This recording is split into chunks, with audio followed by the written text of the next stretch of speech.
Yeah, Scrivener. It's Scrivener.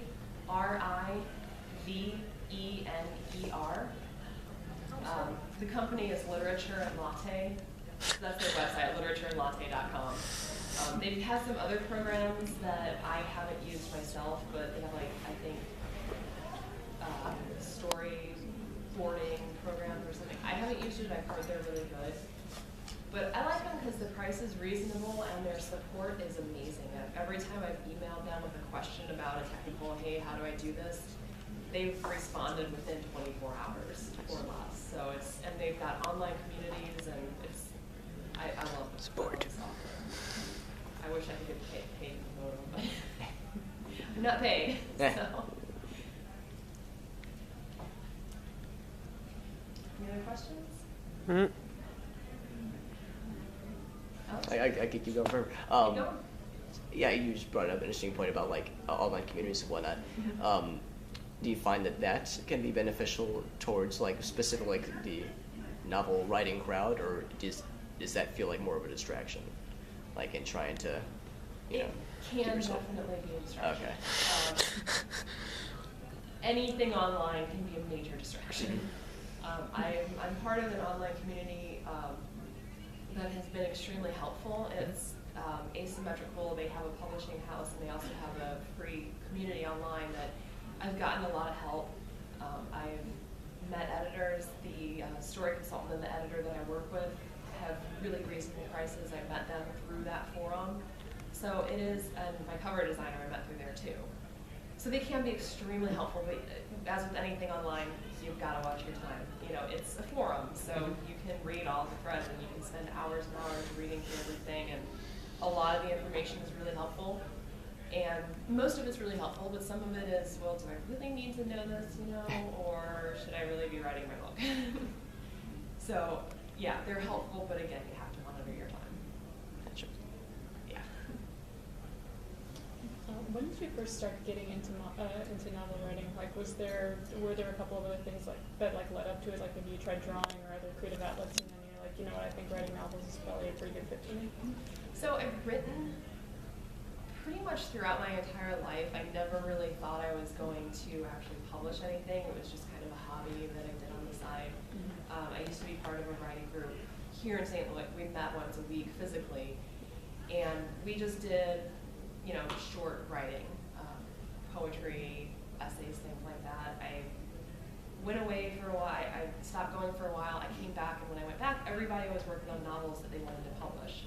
And I kind of felt like, I don't really fit in with this group anymore because I'm not working on a novel. But then I thought, well, let's just give it a try. Let's see what I can do. And I started working on a novel. So it was kind of just, I was like, hey, this is really fun. Maybe I could actually make money off of this. So it wasn't other art forms. I can't draw stick figures to save my life. But it was kind of just, talking to people and realizing that, hey, this is kind of cool. Maybe I can do it, and let's give it a try.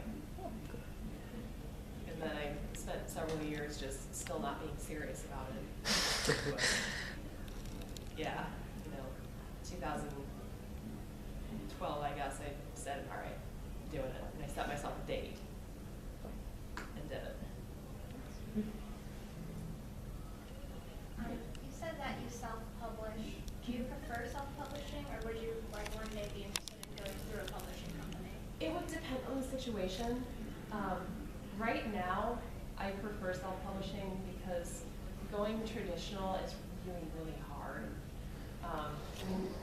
Publishing houses can only do so much in a year, so there are so many writers that have really awesome books that really deserve to be out there, but they have limited resources and they just can't take everyone no matter how good the book is.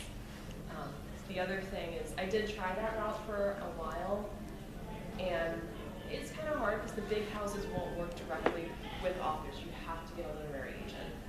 So first you have to find the agent, and the agent has to, pitch it, and hopefully a house will talk to them. And if you talk to the agent, you send your query letter. Today, they might be like, no, it's not really what I'm looking for. You could send them the exact same query letter 6 months from now, and they're like, yes, that's the best thing ever. I want it now. So So it's really just what are they looking for today versus what are they looking for 3 months from now. It's, you know, kind of a crapshoot. And I just, you know what, I don't like that. I like being in control of what I'm doing. So I'm in control of every step of the way. I used to think that I would have definitely preferred traditional because they have editors and they have the cover designer and they have the marketing and the publicity. Well, I found out that their editors aren't always as good. You can pick up a major book and still find typos. You know, nobody's perfect, even if they're, you know, big publishing house from New York. Publicity. Unless you're already a best-selling author, you're going to end up doing most of the work yourself anyway. If I'm going to do most, and that's the one thing I don't want to do, you know, but I have to. So if I have to do it myself anyway, I want to keep that money. You know, I want to get 100% of the cut versus 15 or 30 or I don't know what you get with the traditional. You know, it depends on what you work out, but there might be cases where it would be worth it. So it would just, you know, I'm not looking for it right now. I guess that's the short answer.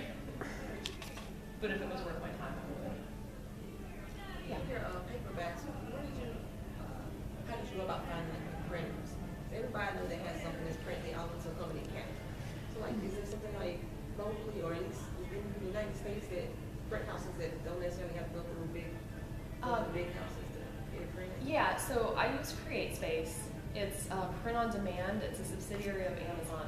So there are some, how it used to be, there was no print on demand. You know, 10 years ago, you had to buy 5,000 copies, or I don't know, you know, this ridiculously huge number that for a first-time independent author, it's going to be really, really hard to get the capital, much less sell 5,000 copies or whatever. Print on demand is just, they don't have a warehouse of books. You go online, you say, hey, I want to buy Jennifer Seitz's book. You know, you buy it, they print it right then, and then mail it to you. So there's CreateSpace, there's, I think,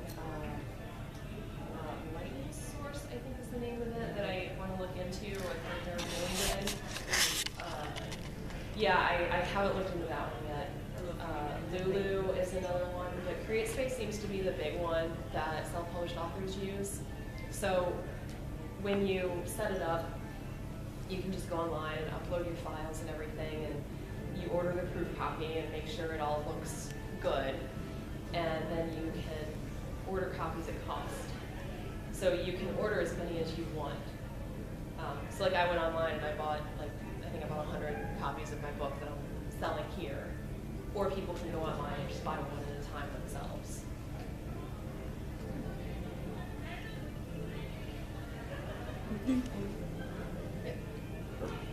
I found that when I start a story, and I have the main plot in my head, and I have the certain tone to it, but as I start writing, the tone is completely different when I finally hit that spot. Like the entire story can be different from when I first imagined. Do you have that trouble? I do. The book I'm working on right now is a psychological thriller. I started out, the first couple chapters were pretty much what I was aiming for, and then as I went on, it really kind of lost the thriller aspect. So I would say just keep writing, and then go back and edit it, and you can change it, and you know, add the, you know, I'm adding thriller elements back in as I'm editing it, and really making sure that it is what I wanted it and originally intended it to be. So, what time is it? 1:50. Okay. This thing's dying. It's dying, okay. Yes. If it dies, that's fine. Yeah, just get the story out. One of the worst things I think you can do is edit, you know, write a couple chapters and then edit the heck out of them. I mean, you're never going to finish it that way.